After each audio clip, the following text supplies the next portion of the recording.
Well, greetings and welcome to this April 24th, a rather special day. I won't get into why the fact that I'm making this video on this day is purely coincidental, but it's still the third decade of the 21st century.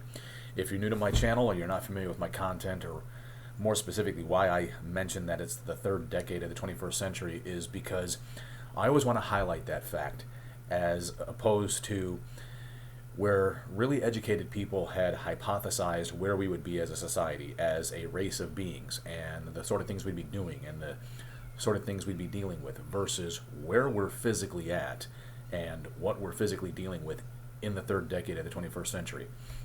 Now, to you who left the response on my last video that I didn't get around to, I do apologize.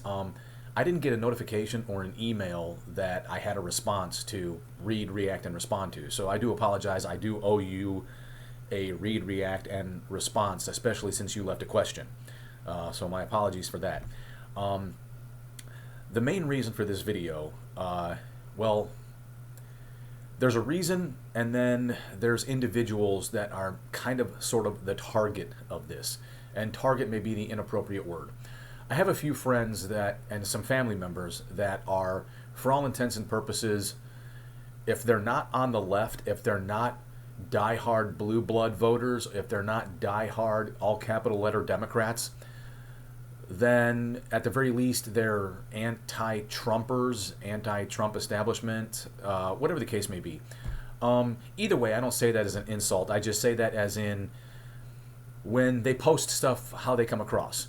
And I also don't say that as an insult, because the one thing we seem to have gotten away from in our modern society is that we've lost the concept of winners and losers, where since we only have, in all actuality, the two parties to vote for, the red slash conservative slash Republicans and the blue slash liberals slash progressive slash Democrats,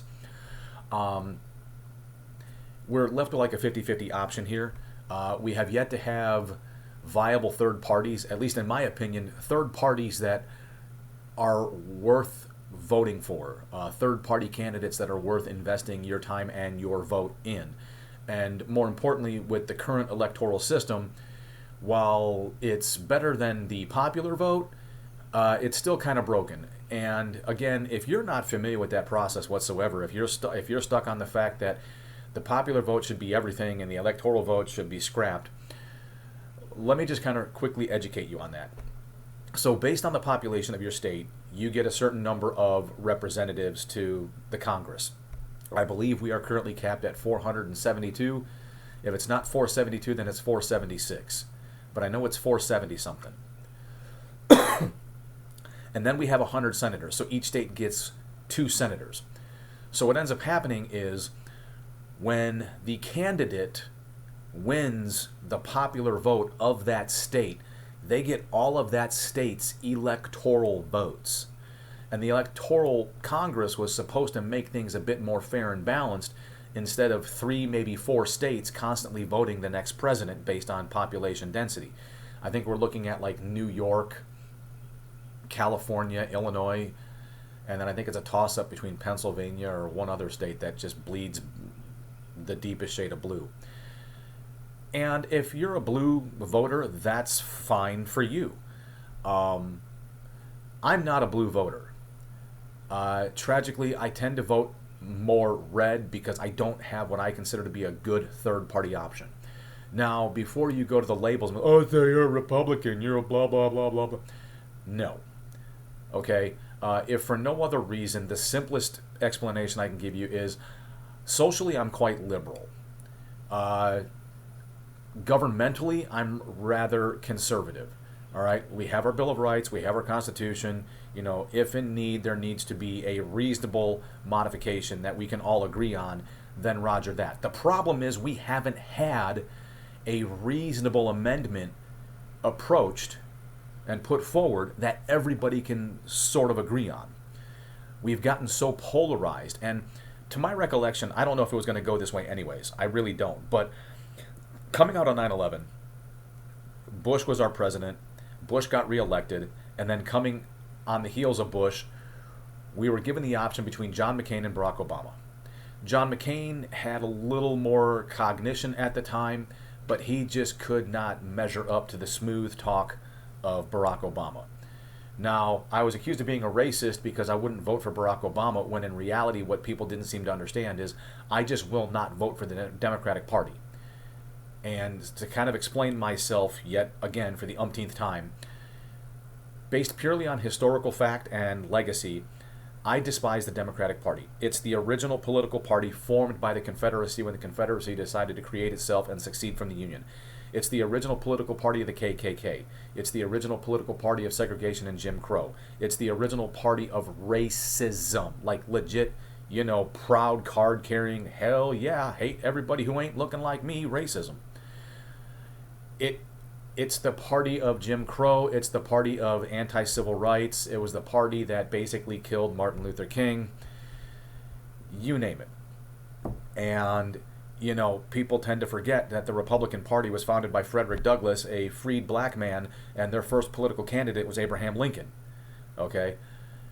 Do I think the current Republican Party mirrors and matches up to some of those ideals? No. Do I think the current Democratic Party matches up to its original founding for at least the first 100 years? Because the Democratic Party stayed consistent for at least 100, almost 100 plus years. And then everybody tries to blame it on Strom Thurmond that the party switched, when in reality there were 22 Dixiecrats who opposed Lyndon Johnson on the Civil Rights Act and the Voting Act. So the Civil Rights Act is 64 and the Voting Act is 65. And Strom Thurmond is the only one of the 22 that decided to become a Republican. So naturally, the Democratic Party, one of the things that they're known for is the first one to establish a lie as the truth. So if you're the first one to say it, you can establish a lie as the truth. So I just despise the Democratic Party. So naturally, if you're sitting there, you're like, oh, so you're a Republican. No, I'm not a registered Republican. The unfortunate truth is when I'm stuck with the two parties, it's like having an extremely large dog and an extremely small dog. They're both going to shit in your yard. How big of a mess do you want to clean up? Me, from where I sit, just my personal belief system, I believe the Republican Party is the much smaller dog. They're still going to shit in my yard. I still got to clean that mess. It's just a much smaller mess.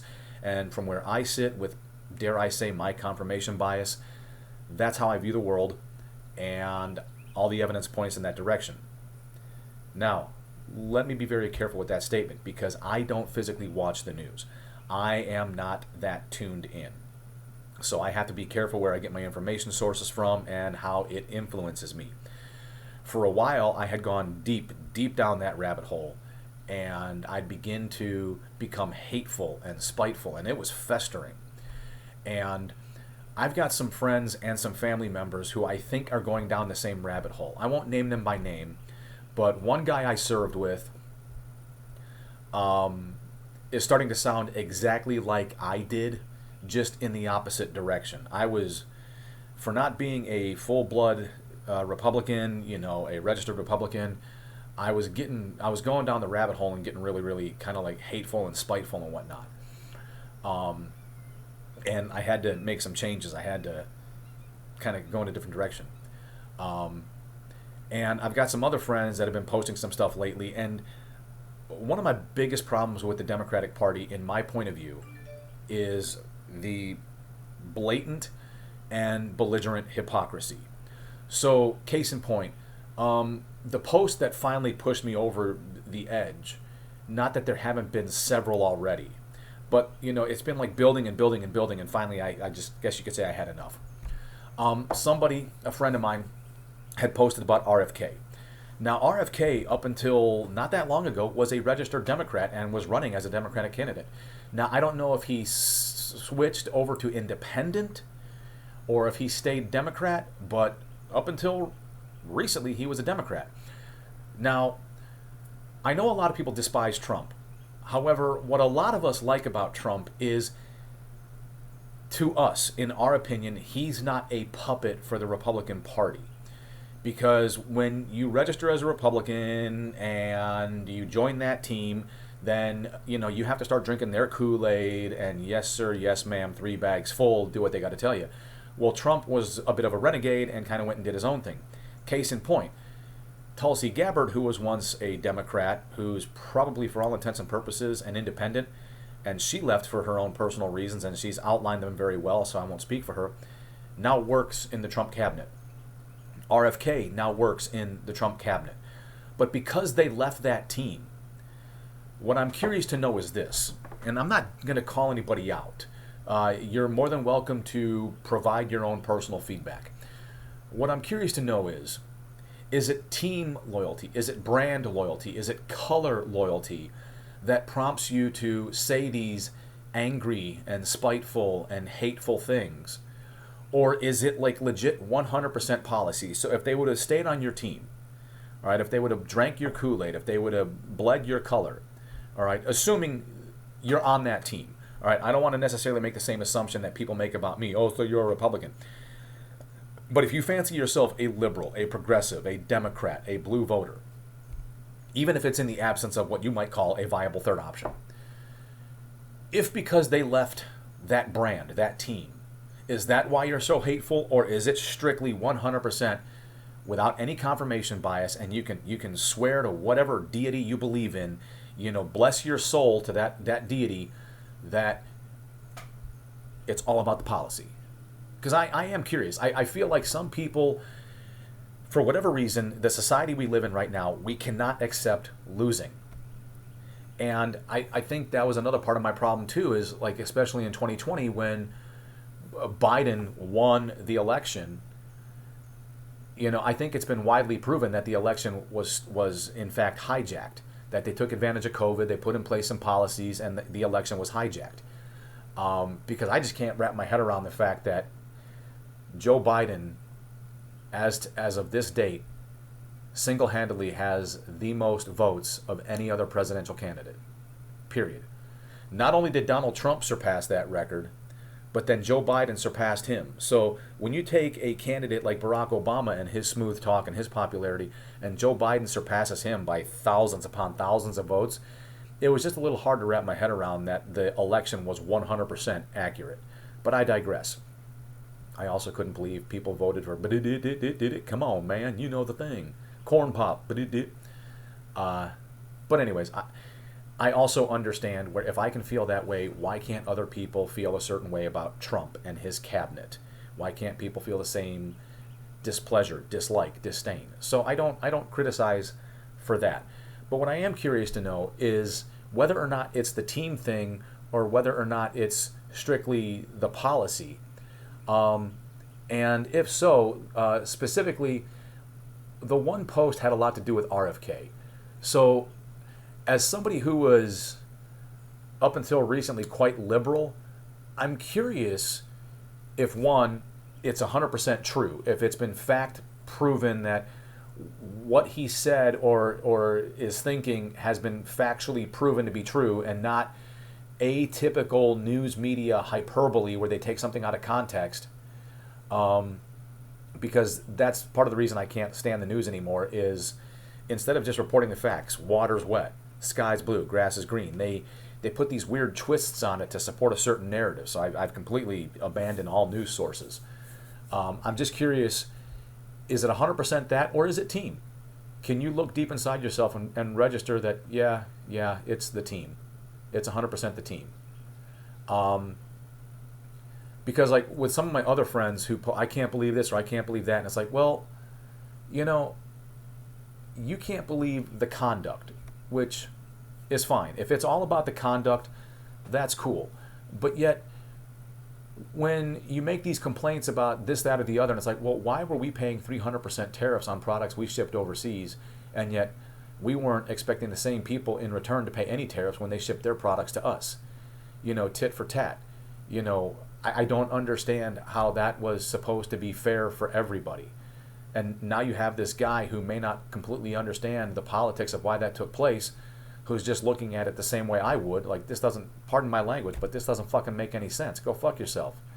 You want me and my people to pay a 300% tariff to ship, I don't know, toilet paper to Europe, but you want the Europeans to pay nothing for their stuff to get into our country, or vice versa.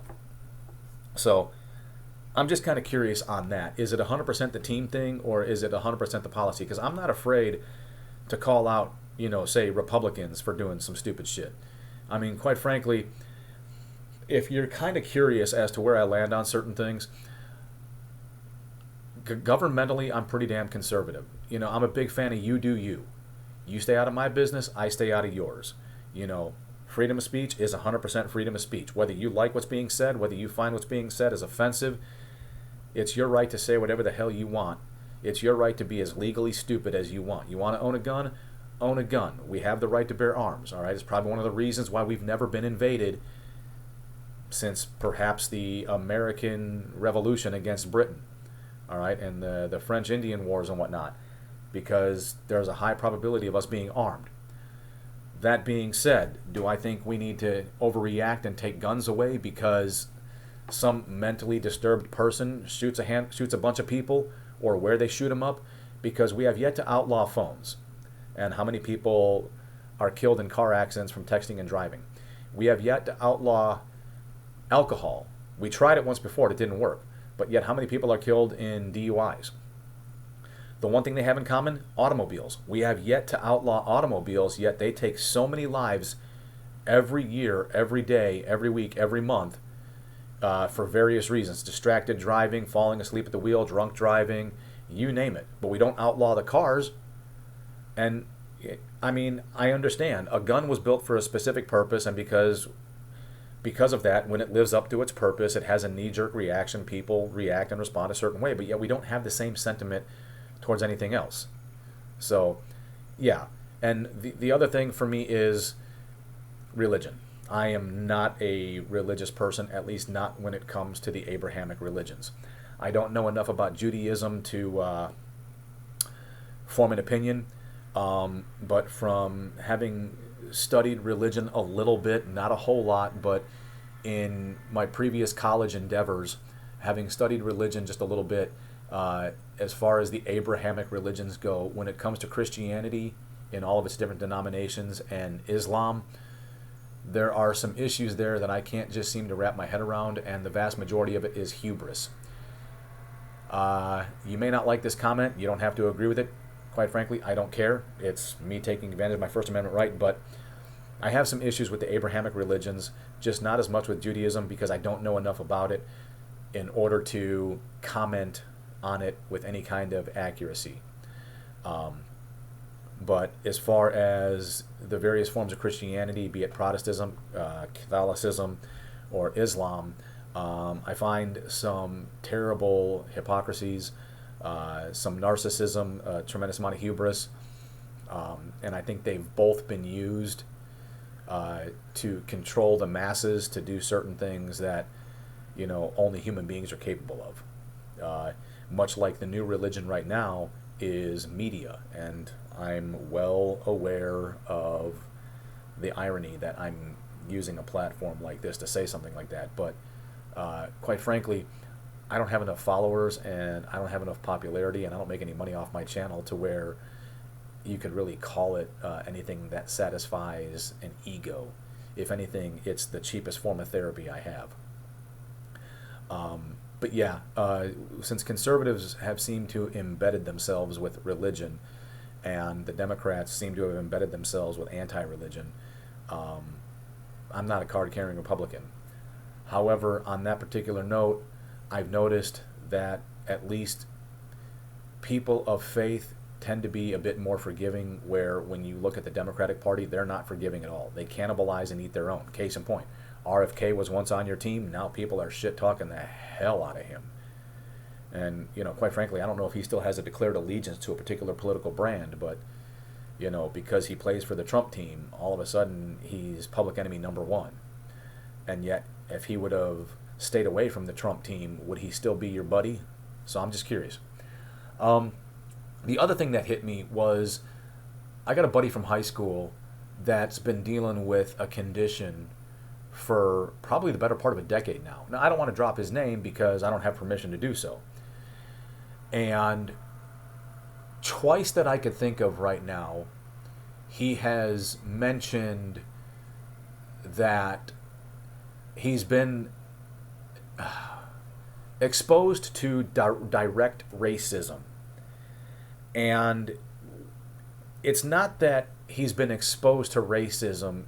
It's that in his mind, in his belief, the racism has a direct source. And that direct source is currently Trump and his followers specifically. That if it wasn't for Trump and his followers and the Trump train and the Trump MAGA mantra and whatnot, that people would otherwise leave him and his family alone. First and foremost, I despise bigotry. I despise ethnic bigotry of any kind, whether it's a product of where I grew up or just who I am as a person. I despise it, but I despise it in all forms. So to be very clear, as a 49-year-old man, I do not buy into the concept of systemic white guilt, that because I was born a Caucasian male, I have to feel guilty for all the things that have happened to non-whites at the hands of, say, I don't know, just generically branded white people. Because apparently in modern society, white people are not allowed to be Irish. They're not allowed to be any kind of European descent whatsoever. They're not allowed to have any kind of heritage whatsoever. Their heritage is Caucasian, which, if you know anything about that brand of labeling, that means all Caucasians are supposed to have derived from the Caucasus Mountains in what is known as the Slavic lands, which, if you know anything about that, Slav is a short term for slave. So, just like I resent the notion that in America, for some reason, we can't seem to use the word slave without thinking about the modern slavery in America, not modern, but the slavery that took place in abundance in America with Africans being imported from Africa for the sole use of slavery. When, as a concept, slavery was not brand new. Slavery had been going on probably since man could start documenting its history and well before that. Stuff's got to get done. You don't want to shell out good money to get it done, but you need somebody to do it. Servitude. So, our country did not invent the concept of slavery. If anything, we exacerbated the concept of African slavery for many different reasons, if none other than ethnocentricity, because it just seemed more proper to enslave somebody who didn't share your culture, who didn't share your faith, who didn't share your pigmentation, than it did to enslave somebody who, while may not have had means, shared your language, your culture, and your religion. But I digress. Getting back to that other subject. This buddy of mine posted that somebody had made, for at least the second time that I know of, a racially motivated comment. This one was specifically targeted at his vehicle and the fact that he owned that vehicle. And I know for me, if it wasn't happening to me, there's times when I meant to be sarcastic and I meant to be joking with somebody I knew, and maybe it was somebody that had forgotten who I was or didn't remember me, and they took the joke wrong. At least with most of those occasions, the person was kind of like confirming what was going on. Like, the fuck? Huh? What? I'm like, dude, it's me. You don't remember? I'm like, oh, okay. I thought you were just being an ass. I was like, well, I am an ass, but... So I don't know the context. I don't know what really happened, but when he posted it, clearly he was offended. Clearly he was upset by it. Clearly he was astonished by it. More so probably because of where he lives. He lives up in the very liberal part of the Chicagoland area where people like me feel this weird, awkward sense of white guilt, and they feel this sense of white shame that they've got to atone for all the sins of people that I don't know. I just don't know. I don't get it. Because I don't remember white privilege being on my enlistment form when I joined the Marine Corps, because my poor white ass, minus a trailer, I was basically poor white trash. If you look at the neighborhood I grew up in Bolingbrook, yeah, I was poor white trash. So, I joined the Marine Corps because I couldn't fucking afford to pay for college. I didn't have scholarships. I didn't have those opportunities. I was not a naturally gifted athlete, and even if I was, my family situation was such that I couldn't go play those sports anyways. Plus, I hate to say it, but weird thing about the city I grew up in, oddly political. If you didn't grow up playing in the community leagues and the coaches didn't know who you were from the community leagues, or you didn't have this tremendous reputation from another school district, you didn't play. But I digress. I didn't have enough athletic talent anyways. I had enough to pass the PFT and the CFT with decent marks, but that's why I joined the Marine Corps. And the Marine Corps provided me with a better option, and I just stayed until I did a full 20 and retired. And now I have a 3,800 square foot house on 2 acres of land. I can't shoot live ammunition, but I can shoot BBs. I live in city limits, so I can't do that. But I also live in a southern state where when I first moved here in 2004, I was apprehensive because of all those weird feelings and thoughts I had growing up in the Chicagoland area. So he lives in a very liberal, very progressive part of the Chicagoland area where it just seems odd that somebody would have meant it with the utmost bigotry and hatred in their heart. But I don't know. I don't know the context. I don't know. And it wasn't the first time. Apparently the first time he was with his daughter, it was sometime around COVID. And either she coughed or sneezed, and somebody, again, of my complexion made a comment about their ethnicity and the fact that, oh, dear God, we're going to all get infected. And again, I don't know the context, but either way, unless it was belligerently obvious that the person knew who he was and thought that they had a relationship and was trying to make a joke, maybe you didn't know him as well as you thought you did. Maybe you didn't have a relationship to the level you thought you did, because he clearly found it offensive. And he never identified the person as somebody he knew in either case. And I say that because this is not somebody who talks about this stuff daily. This is not his mantra. He doesn't get on social media and anti this, anti that, politics this, politics that, racism this, racism that, victim me, victim me. No. The vast majority of what he does has fitness involved and is all about awareness for the condition he's dealing with. So when he says something, my ears perk up, because he wasn't that guy in high school. We were in high school during some really, really weird times, and that wasn't his thing either. He was, So when he says stuff, my ears perk, because if it affected him to the point where he's got to say something, then I take him serious that something happened. Now, I don't know that he was targeting me. I don't know that he was directly referencing me, although if he was, fuck it, He can say whatever the fuck he wants, especially on his own damn platform, freedom of speech. But he had mentioned something about somebody not wanting people to comment who think that, how did he phrase it? Because I've used it before. I've actually used it before. So people who peddle in racism, people who constantly believe in racism, will find it everywhere. Just they will subconsciously and both consciously be on the lookout for it nonstop. It's part of like their raison d'etre, if you will. They believe so firmly in it. They see it in everything and they find it in everything.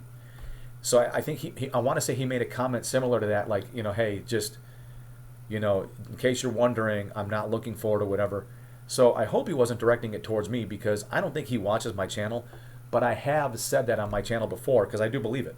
I do believe that people who live in a victim status and want to benefit from the victim status and want to propel themselves from the victim status and truly believe in like old 1960s, 1950s racism, that they're going to find it no matter what. They'll play pool and they'll find pool to be racism. So, it boggles the mind that, in the third decade of the 21st century, somebody in that particular part of Illinois would feel the need to say something like that. And yet, at the same time, I can't help but wonder, not to justify it at all, not to condone it at all, but the thing that has concerned me the most is when you back an animal into a corner, whether you outmatch it, you're bigger, you're stronger, you're faster, when you back an animal or a person into a corner, their only other option is to fight or flee. And I say that because with all this talk of systemic white racism, patriarchy, white privilege, white, white, white, white, white, white, white. How much longer until white people have had enough? Because I was born in 76. That was 12 years after the Civil Rights Act. No, 12 years after the Civil Rights Act, 11 years after the Voting Act. All right, so that a full decade and some change had occurred after all of these things had happened. All right, I was born to a family of Bohemians. All right, and Irish people. My grandfather, to the best of his knowledge, was Irish. He didn't know anything about his biological father, so all he knew was the Irish side that his mom possessed and raised him.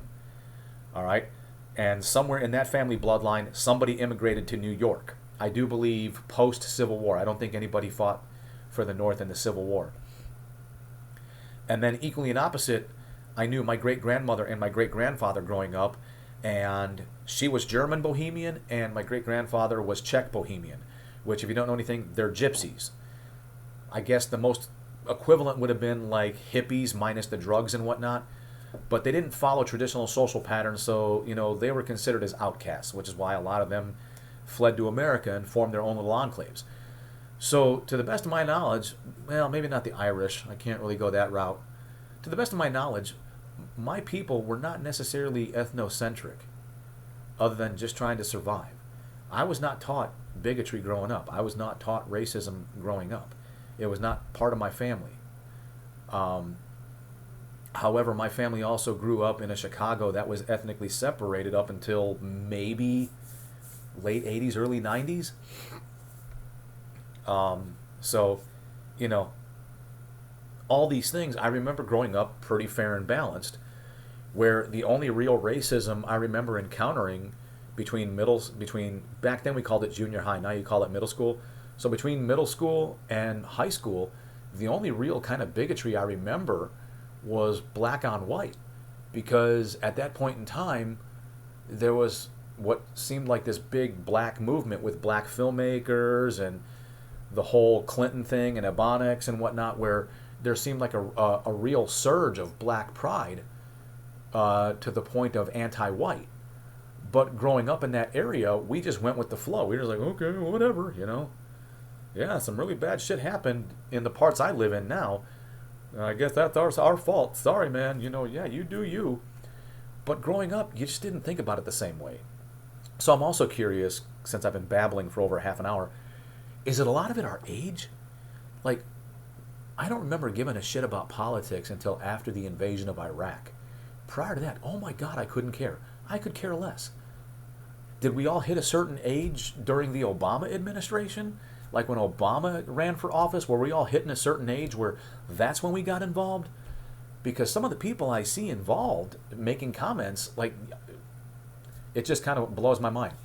But yeah, so I got a few of you on here that, clearly have your team, or if not, you're at least against a certain team. So I'm kind of curious, are your thoughts motivated by team, by color, by belief, or are they motivated strictly by policy?